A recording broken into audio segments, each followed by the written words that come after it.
안녕하세요. 여러분의 오랜 친구 김선생입니다. 오늘 장은 지속적인 상승세이며 우리가 설정한 첫 번째 목표에 점점 다가가고 있습니다. 이런 추세는 우리에게 기대감을 가득 채워줍니다. 다음으로 오늘 밤 미국 CPI 데이터와 현재 시장에 가장 큰 영향을 주는 요소 3가지를 주목할 필요가 있습니다. 이것들은 시장 가격에 어떤 영향을 줄 수 있을까요? 오늘 이 주제에 대해 나눠보겠습니다. 또한 어제 공유한 내용을 기반으로 여러분들이 깊이 있는 고민과 과제에 대한 다양한 피드백을 보게 되어 매우 기쁩니다. 오늘 우리는 계속해서 이 부분에 대해 논의할 예정입니다. 동시에 기본적인 가치와 감정순환 주기가 주식시장에 미치는 영향에 대해 더 자세히 알아볼 예정입니다. 이렇게 되면 여러분은 주식 가격이 형성되는 원리에 대해 더 깊이 있는 이해를 가질 수 있고 생각하는 방향도 더 명확해질 것입니다. 지금부터 시작하겠습니다. 우선 오늘 시장 퍼포먼스에 대해 이야기해 보겠습니다. 코스피 지수에서 오전에 개인 투자자의 매수가 많았고 장기 시전 대량의 매수 주문이 나왔습니다. 이로 인해 오전의 개장과 동시에 상승 채세를 보였습니다. 천 이후에는 코스피 지수에서 기관 투자자들의 대규모 매수가 시작됐지만 코스닥 지수에서는 큰 변동은 없었습니다. 외국인 입장으로 보면 오늘은 순유출입니다. 아마도 매수할 준비가 안 돼서 그럴 수도 있습니다. 하지만 개인 투자자와 기관의 자본금이 유입되면서 시장 가격을 상승시켰고 외국인이 일부 매도하니까 어쩔 수 없이 순유출이 발생하게 되었습니다. 그럼에도 불구하고 하루 동안의 흐름을 보면 이러한 외국 자본금 유출은 시장 하락으로 직접 이끌지 않았습니다. 전반적인 상승폭은 여전히 상당히 낙관적입니다. 그러나 시장이 계속 상승하는 데에는 완전히 유리한 신호는 아닐 수 있습니다. 우리는 이전에 시장이 주로 외국 자본금의 순유출로 인해 하락했다는 것을 알고 있습니다. 어제만 하루 동안 시장은 반전을 보았으며 오늘은 이전 상태로 돌아왔습니다. 그렇다면 이번 개인 투자자와 기관의 대규모 매수는 어떤 영향을 미칠까요? 우리는 이전에 많은 주식이 크게 하락했지만 이번 단체 매수를 통해 시장이 이렇게 심각하게 하락한 종목을 상승시키는데 성공했음을 볼 수 있습니다. 그러나 원래 좋은 흐름을 보이던 몇 종목들 중에서도 오늘의 상승폭은 매우 제한적입니다. 우리가 이전에 보유했던 농심을 예를 들겠습니다. 이 종목은 오늘 상승하지 않았습니다. 이는 주로 시장 자금이 이전에 과도하게 하락한 주식에 중점을 두고 투자되었기 때문입니다. 그럼 어떤 종목이 상승했을까요? 에코프로, 레인보우 로보틱스, SM과 같은 종목들은 이전에 큰 폭으로 하락한 종목들이었으며 이번 상승폭이 상당히 컸습니다.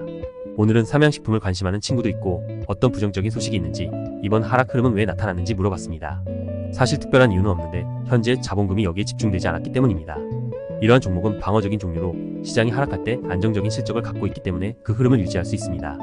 하지만 시장이 상승할 때는 시장 상승의 구체적인 이유를 관찰해야 합니다. 예를 들어 오늘 외국 자본금이 코스닥 시장에서 대규모로 순유출되었는데 이는 현재 시장을 주로 개인 투자자의 대규모 매수가 밀고 있으며 외국 자본금이 특정 기업을 좋게 봤다는 이유로 주식을 매수하는 것이 아닌 것을 알 수 있습니다. 우리는 외국 자본금의 보유 기간이 상대적으로 길다는 것을 알고 있으며 국내 개인 투자자의 주식 보유 기간은 상대적으로 짧음을 알 수 있습니다. 따라서 개인 투자자가 매수하는 종목은 주로 정서적 순환의 관점에서 볼 수 있습니다. 한편 외국 자본금이 매수하는 종목은 일반적으로 장기 성장 가치에 관심을 두며 정서적 주기의 관점에서 특히 단기 정서적 주기에서 급등과 급락이 발생하기 쉽습니다. 따라서 심각하게 하락과 반등을 하는 주식이 나타나더라도 우리는 바로 매수하지 않습니다. 왜냐하면 그것은 오늘은 빠르게 반등할 수 있지만 며칠 뒤에는 요동칠 수 있을 가능성이 있고 일방적인 상승 추세가 아닐 수 있기 때문입니다. 따라서 우리는 진정한 일방적으로 상승 흐름을 가진 주식이 나타날 때까지 기다려야 합니다. 우리는 매수 신호가 나타날 때만 매수합니다. 삼양식품에 대해서는 다음 상승 신호가 나타날 때까지 계속 기다릴 것이며 신호가 다시 나타나면 가격의 신고가를 돌파할 수 있습니다. 그리고 오늘은 2차전지 섹터에서 많은 종목이 좋은 성과를 보였습니다. 주요 원인은 3가지입니다. 첫째로 기술주가 단체로 반등한 것입니다. 둘째로 이전에 손해를 본 개인 투자자들이 이제 시장이 회복되어 매수 의향이 매우 긍정적으로 변했다는 것입니다. 셋째로 아시아의 다른 지역 시장을 살펴보면 오늘 전지 산업의 성과도 상당히 좋고 연대 효과가 나타났습니다. 따라서 여전히 지수가 계속 상승할 것으로 보고 있습니다. 그러나 이처럼 심각하게 하락하다가 반등하는 주식을 주도하는 상승은 여전히 변동성을 지속할 수 있음에 유의해야 합니다. 그래서 시장은 계속 상승할 것이라고 믿고 이미 보유한 주식을 매도할 필요는 없으며 새로운 추가 매수 기회는 적절한 신호가 나타난 후에 실행하는 것이 좋을 것입니다. 자본금 측면 외에도 최근 시장에 큰 영향을 미치는 주요 요인은 3가지입니다. 각각 미국 CPI 데이터 및 연방준비제도 경향, 우리나라 주식시장의 제3분기 실적 보고서, 그리고 이스라엘 전쟁 상황입니다. 오늘 밤에는 미국에서 CPI 데이터가 발표될 것입니다. 어젯밤에 발표된 PPI 데이터가 예상을 상회하는 상승을 나타냈는데 이것은 주식시장의 부정적인 소식입니다. PPI는 생산자물 가지수로 CPI 소비자물 가지수 사이에 밀접한 관련이 있으며 주로 다음 2가지 측면에서 나타납니다. 첫째, PPI는 전달 효과를 가지며 현재 PPI 상승은 미래 일정 기간 동안의 CPI 증가로 변환됩니다. 즉, 현재 생산자의 인플레이션 데이터가 PPI 상승을 보이면 이러한 비용 부담은 미래 소비자 지출 증가로 이어질 것입니다. 이런 이유는 제조업체의 생산 비용이 증가했기 때문입니다. 둘째, 만약 PPI가 시장 예상을 초과한다면 이는 CPI도 시장 예상을 넘을 가능성이 있다는 것을 의미할 수 있습니다. 어제의 데이터를 살펴보면 미국 PPI 월간 증가율이 실제로 0.5%로 시장 예상인 0.3%보다 높았습니다. 또한 핵심 PPI 월간 및 연간 증가율도 각각 0.3% 및 2.7%로 시장 예상인 0.2% 및 2.3%보다 높았습니다. 따라서 현재 시장은 오늘 발표될 예정인 CPI 데이터에 대한 예상이 연간 3.6%, 월간 0.3%로 되어 있지만 실제 데이터는 더 높을 수 있으며 이는 시장에 부정적인 영향을 미칠 것으로 보입니다. 하지만 동시에 우리는 현재 시장의 상승이 주로 미국 연방준비제도 관계자들의 발언에 자극을 받았다는 점을 알아야 합니다. 최근에는 금리를 인상하는 입장을 지지하는 독수리파인 관계자들 중 몇몇이 입장을 변화시키기 시작했으며 현재의 금리는 상당히 적절하며 계속 금리를 인상할 필요가 없다고 말하고 있습니다. 왜 이런 말을 하는 걸까요? 주요 이유는 미국 재정이 현재 굉장히 타이트하기 때문입니다. 정부는 이렇게 높은 금리 환경에서 더 이상 국채를 발행하고 싶어 하지 않습니다. 계속해서 국채를 발행하면 국채 가격 하락과 수익률 상승을 불러올 것이며 이는 경제에도 좋지 않을 것입니다. 그리고 가장 중요한 것은 미국 정부의 부채가 최대 한도에 도달했다는 사실입니다. 과거 정상적인 상황에서는 상하의원이 부채 한도를 계속 높여서 정부가 국채를 계속 발행할 수 있게 했습니다. 그러나 이제 새로운 상황이 발생했습니다. 하원 의장이자 공화당 원내대표인 메카시가 바이든 정부와 타협한 후 공화당에 의해 탄핵당했습니다. 이 과정에서 민주당의 메카시에 대한 탄핵 표결도 만장일치로 가결되었습니다. 우리는 미국 이번 정부가 민주당인 바이든 정부임을 알고 있습니다. 현재 공화당의 주장은 정부가 지출을 줄이지 않으면 부채 한도를 높이는 것을 지지하지 않을 것이라는 것입니다. 왜냐하면 모든 사람들이 현재 미국 정부 부채가 GDP의 140%에 이르렀다는 사실을 알고 있습니다. 이는 현재 높은 금리 환경에서 매년 GDP 성장률이 국채 이자를 커버하지 못할 수 있으며 이로 인해 악순환을 형성하여 정부의 재정 압력이 엄청 커진다는 것을 의미합니다. 그래서 공화당의 견해는 정부가 지출을 늘리고 부채를 계속 늘리는 것을 허용하지 않으며 점차적으로 GDP 대비 국채 비중을 낮춰야 한다는 것입니다.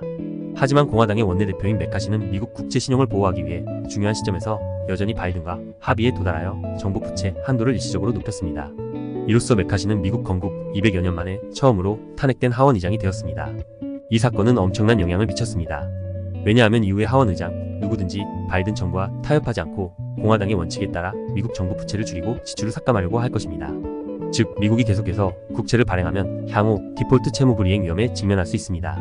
그래서 이러한 배경 속에서 미 연방준비제도 이사회 FRB 관리들은 미국 정부를 위해 미국 채권 수익률을 낮추고 정부의 정상적인 운영을 위하여 노력해야 합니다. 한편 우리는 미 연방준비제도의 수익을 얻는 방식이 일반적으로 국채의 장단기 금리 차이를 통해 수익을 창출하는 것임을 알고 있습니다.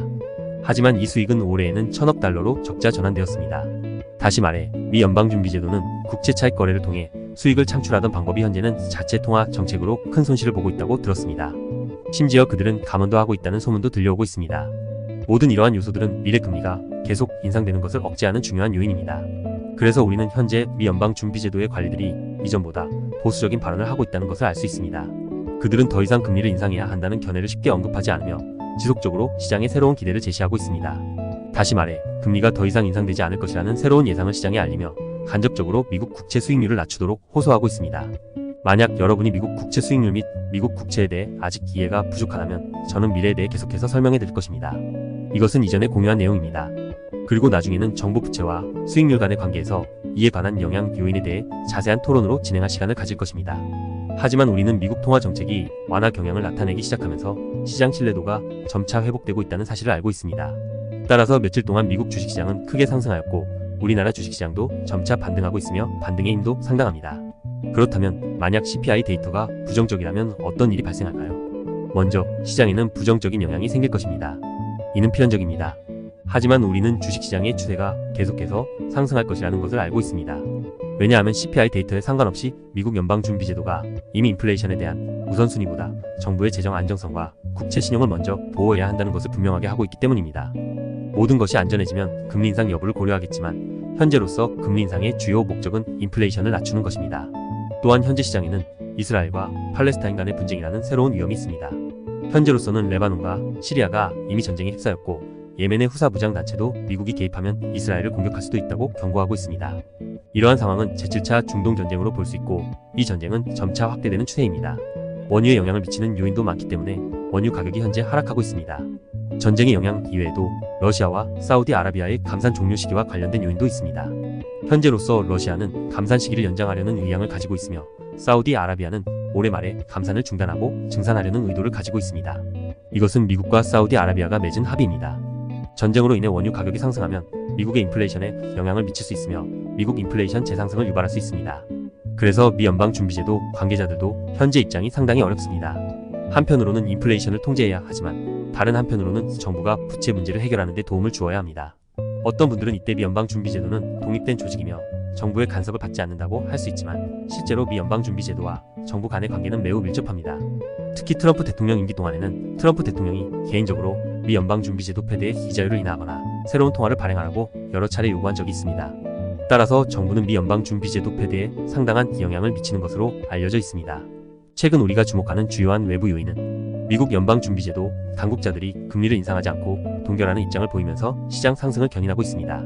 당분간은 국제 상황, 지정학적 요인 및 벌크 상품 가격의 복잡한 영향으로 인플레이션이 계속해서 크게 상승할 가능성이 있으며 미국 연방준비제도 당국자들도 다시 의견을 바꿀 수 있을 것으로 예상됩니다. 그러나 현재 단기적인 호황은 계속 유지될 것으로 보여서 우리는 이 기간 동안 얻는 수익을 최대한 확보해야 합니다. 이 외에도 3분기 실적 발표는 더 많은 기업이 긍정적인 시장 심리를 얻게 하였으며 삼성과 같은 기업의 실적 부진 회복이 가격을 다시 상승시키는데 기여했으며 몇 주 동안의 상승 흐름을 보일 것으로 예상됩니다. 앞으로도 제가 매일 친구들의 질문에 답변할 계획입니다. 예를 들어 오늘 친구 중 한 명이 POSCO 홀딩스 주식에 대한 질문을 했습니다. 이 주식의 순자산 비율은 0.73이고 수익률은 15배입니다. 왜 큰 상승을 거쳐도 주가가 여전히 기초가치 근처에서 움직이는지 궁금합니다. 그래서 여기서의 가격은 결국에 기본 가치만으로 결정되지 않는 것입니다. 이는 회사의 기본 가치, 장기 성장 가치 및 시장 감정 주기를 포함합니다. 예를 들어 우리가 지금 보는 데이터는 2023년 6월까지의 것입니다. 현재 PBR은 대략 0.85배 정도입니다. 따라서 회사의 순자산 관점에서 이 가격 수준은 회사의 기본 가치와 상당히 부합하는 것으로 볼 수 있습니다. 하지만 여기에서 바로 저점 매수 가능한지는 항상 확실하지 않습니다. 왜냐하면 이 가격은 시장 상승 이후의 흐름입니다. 이 상승을 통해 생각하는 기본 가치 가격에 가까워졌다고 해도 그 이전 가격은 기본 가치보다 낮다는 겁니까? 우리는 지금 이 주식에 대한 가격을 다시 책정할 수 있습니다. 현재 상황에서 기본 가치, 성장 주기, 주가 가치가 모두 존재하는데 주식 가격은 기본 가치와 동일합니다. 즉 회사의 장기 성장 가치와 시장의 반응 주기에서 가져온 가치는 여기에서 상쇄됩니다. 여기에는 두 가지 가능성이 있습니다. 첫째, 우리가 주식의 기본 가치를 과대평가하는 경우일 수 있습니다. 원래는 그렇게 가치가 없을 수 있으며 더 적은 가치일 수 있습니다. 둘째, 기업 실적이 악화될 것으로 예상하거나 시장 반응에 매우 부정적일 수 있습니다. 먼저 그 기본 가치에 대한 문제에 대해 논의하겠습니다. 회사의 레버리지 비율은 사실 높지 않습니다. 회사의 총 자산은 약 100조 원에 가깝고 순자산은 약 60조 원에 가까운데 레버리지 비율은 1.6에서 1.7배 정도로 높지 않습니다. 하지만 이 회사의 장기 실적은 상대적으로 좋지 않았으며 최고 실적 연도는 2021년이었습니다. 그래서 2021년과 2022년에는 투자자들이 더 보수적일 가능성이 있었으며 이로 인해 주식 가격은 항상 높지 않았습니다. 또 다른 이유는 이 회사가 국내 시가총액 순위에서 매우 상위에 위치하고 있으며 미국의 금리 인상 주기는 주요 주식에 큰 영향을 미칩니다. 이 회사의 주요 사업은 철강 산업을 포함하고 있으며 철강 산업은 최근 몇 년 동안 노후 산업으로 분류되어 장기적으로는 성장 가능성이 제한적일 수 있지만 단기적으로는 성장 가치가 부족한 기업입니다. 또한 부동산 리스크의 문제가 있었으며 이는 철강 산업에 대한 부정적인 예상을 풍기했습니다. 뿐만 아니라 자금은 반도체, 신재생 에너지 자동차, 인공지능과 같은 분야의 기업에 중점을 두었으며 시장은 전통 산업에 대해 과도하게 관심을 기울이지 않았습니다. 따라서 장기적 성장 전망이나 시장 열광 및 감정 측면에서도 이 회사의 주식 가격은 그 실제 가치와 부합합니다. 따라서 주식이 상승할 수 있는 조건은 무엇일까요? 실제로 이러한 시점을 예측하는 것은 매우 어렵습니다. 예를 들어 올해의 이번 상승 같은 경우는 한쪽에서는 회사의 실적이 호전되어야 하며 다른 한편에서는 시장의 감정도 협력해야 합니다. 특히 대형주에 대한 경우 시장 감정이 이쪽으로 돌아가는데 중요한 단계 중 하나는 시장 전반에서의 상승이 나타나야 합니다. 따라서 우리는 실제로 지난해 말부터 시작된 상승을 보았으며 전체 시장이 저점에서 반등하면서 올해 큰 상승이 나타났습니다. 대규모 전통 기업의 경우 주식 가격이 기본 가치 부근에서 자주 움직이더라도 이 주식이 비교적 안정된 상태를 장기간 유지할 것으로 알고 있습니다. 큰 기업은 시장 감정에 상대적으로 덜 제약을 받을 수 있습니다. 왜냐하면 기업이 커질수록 그 영향 요소는 더 복잡해집니다. 반면 작은 기업은 영향 요소가 더 간단해질 수 있으며 때로는 주요 주주가 시장 상승을 원하고 주식을 구입하여 주식 가격을 높일 수 있을 만큼 간단할 수 있습니다. 하지만 POSCO 홀딩스와 같은 대기업 주식을 상승시키려면 많은 요인과의 협력이 필요합니다. 이는 시장 전반 환경의 영향뿐만 아니라 강철 산업의 전반적인 동향과 전통 산업 주기의 영향을 모두 포함합니다. 따라서 예상되는 바는 회사의 주가가 앞으로 실적 향상과 함께 상승할 것이지만 상승폭은 전체 시장을 크게 넘어서지 않을 것으로 예상됩니다. 반면에 기술 업종의 특징은 높은 성장 가능성을 가지고 있다는 것입니다. 성장 가능성이 얼마나 높은지 실제로 측정하기 어려운 경우도 있습니다. 이로 인해 많은 거품이 발생할 수 있으며 이는 주가의 중장기적인 추세를 자신의 감정이나 일부 긍정적 또는 부정적인 사건에 기반하여 평가하는 결과를 초래할 수 있습니다. 가장 대표적인 예는 미국의 엔비디아입니다. 현재 엔비디아의 주가 수익 비율은 100배 이상입니다. 오늘은 다른 예를 들어보겠습니다. 이는 주식이 아니지만 제 투자 경력 중 가장 만족스러운 거래 중 하나입니다. 저는 2021년 말에 POPL이라는 암호화폐를 매수했습니다. 그때 몇 명의 미국 청년들이 미국 헌법 4번 경매에 참여하려고 했는데 자본금이 필요했습니다. 약 4천만 달러를 모금하려 해당 토큰을 발행했는데 이 토큰을 피펄 코인이라고 불렸습니다. 이 코인의 비율은 1이더리움당 100만 피펄로 계산되었고 당시 가격이 약 0.0045달러에 해당했습니다. 많은 사람들, 구걸의 간부를 포함한 미국의 일부 유명 인사들도 이 사업을 지원했습니다. 이 사업은 미국 헌법이 부자 계급이 아닌 모든 미국인에게 속하는 것을 대표하고 있어 매우 인기가 높았습니다. 당시에는 이 코인이 2차 시장에서 거래되기도 했으며 가격은 0.004달러에서 0.006달러로 상승하여 50%의 수익을 창출했습니다. 그러나 후에 경매는 실패로 끝나고 미국 헌법 4부는 부자 한 명에게 매각되었습니다. 그래서 공식적으로 환불을 준비하게 되었습니다. 환불은 원래 가격 0.0045달러대로 이루어졌습니다. 만약 코인을 공식 단체에 반환하면 그 단체가 우리에게 돈을 돌려주고 그 코인은 소멸됩니다. 이때 피펄 코인이 원래 가격으로 빠르게 회귀하고 중간에 정책 변동으로 인해 가격은 0.001달러 부근으로 떨어졌습니다. 당신이라면 어떻게 했을까요? 이 시점에 해당 코인을 매수한다면 현재 가격이 그의 기초 가치와 동일하다는 의미지만 POPL은 사실 감정 가치를 가지고 있습니다. 왜냐하면 그 당시에는 도구코인과 시바견코인과 같은 많은 코인들이 매우 인기 있게 거래되고 있었으며 그래서 피펄도 상승할 수 있는 이유가 있습니다. 강아지 관련 코인은 도구코인과 시바견코인과 같이 여러가지 종류가 있지만 POPL은 단 하나입니다. 그래서 피펄 코인은 자연스럽게 추가적인 감정 가치를 가지고 있습니다. 그래서 아직 거품 효과가 없는 상태에서 그 감정 주기가 상승 기간에 들어갈 수 있다고 생각했습니다. 이러한 배경 속에서 1억 원을 피펄 코인에 투자했습니다. 당시에 고려한 최악의 시나리오는 이 코인을 환불하여 이더리움으로 전환한 다음 현금으로 다시 전환하면 손실이 발생하지 않는다는 것이었습니다. 하지만 코인 가격이 상승하면 수익을 얻을 수 있었습니다. 환불 기능이 활성화된 후 많은 사람들이 코인을 환불하고 현금으로 전환했기 때문에 POPL이 코인의 총 공급량이 매우 짧은 시간 내에 50% 감소했습니다. 하지만 동시에 많은 사람들이 이 개념을 거품으로 이용하려 시도하기 시작했으며 이것은 공급 축소와 수요 증가입니다. 그 결과 가격이 그 후 크게 상승했습니다. 그 후 코인 가격은 0.15까지 상승하여 원래 0.0045 대비 30배 이상 상승한 것으로 나타났습니다. 이 상승은 약 10일 동안에 이루어졌습니다. 저 또한 상승 이후 하락 과정에서 코인을 점차 팔아서 최종 판매 평균가가 0.1 정도였습니다. 이는 1억 원을 투자해 10여일 동안 200억 원의 이익을 얻은 것이었습니다. 이 과정을 통해 가격을 영향을 미치는 주요 요소는 주로 감정 가치임을 알 수 있습니다. 이것이 큰 수익을 얻을 수 있는지를 결정하고 기초 가치는 손해가 많지 않을 것이라는 안정감을 제공합니다. 또한 오늘날 많은 2차전지 섹터 주식도 비슷한 특징을 가지고 있으며 이번 상승 전에 이러한 기업들의 시가총액은 기본 가치와 거의 일치하는 것으로 보입니다. 하지만 시장 열풍의 등장과 함께 가격이 상승하기 시작하며 POPL이 코인과 같이 주가를 예측할 수 없다면 우리는 따라가는 전략을 취할 수 있습니다. 이것이 내가 여러분에게 소개한 투자의 뚫기 전략입니다. 이에 익숙하지 않다면 나중에 설명하겠습니다. 기술 분석은 현재 시장의 많은 감정을 설명하는 데 사용됩니다. 주가의 상승 속도는 시장의 현재 의지를 나타내며 주가의 방향 또는 이전 고점을 돌파하는 것은 현재 시장 감정이 상승 중인 것을 나타냅니다. 따라서 주식 가격이 초기 고점을 빠른 속도로 돌파할 수 있다면 현재 시장이 상승 중이며 의지가 강하다는 것을 나타낼 것입니다. 그런 경우 상승 잠재력이 크다고 볼 수 있습니다. 일반적으로 나는 순수한 반등이 있는 주가의 횡보 추세를 선택하지 않고 새로운 고점을 돌파하는 상승을 선호합니다.